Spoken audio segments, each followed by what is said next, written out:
सुन तू हमरा बिन ना रहेलू एक दिन, इतना जल्दी चेंज भइलू कोनो बात बा, लेकिन सच बोलेलू कम बेसी झूठ हो।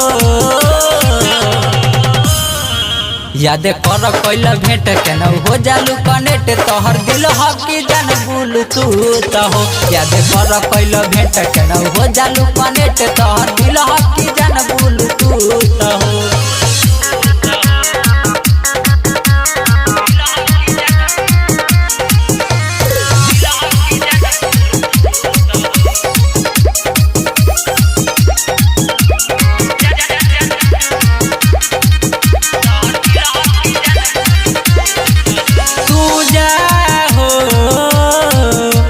जिया बसगर दिल से हटके काहे ढहलू कह, तू जा हो हम जिया से दिल से हटके काहे ढहलू कह।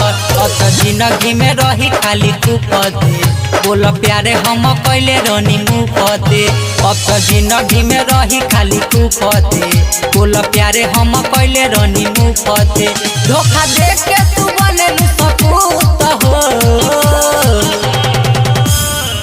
याद कर कैला भेंट केना हो जालू कनेक्ट, तोहर दिल हकी जान बुलू तू हो।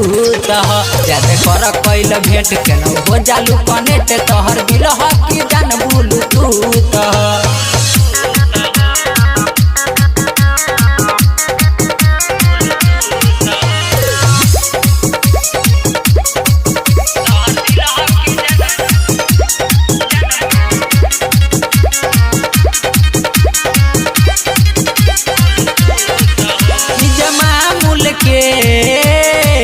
तू परा गइलू भोर, हमसे दूर गइलू कौनो खोजिए के ओर। ई जमा मुल के तू परा गइलू भोर, हमसे दूर गइलू कौनो खोजिए के ओर। पलक पलक रोई कहता विकास हो, अजीत के बनैलू तू खास हो। पलक पलक रोई कहता विकास हो, कुंदन के बनैलू तू खास हो। तोहपे नाटक करत ना सूट बा। याद कर कैल भेंट केना हो जालू कनेक्ट, तोहर दिल हकी जान बुलू तू हो।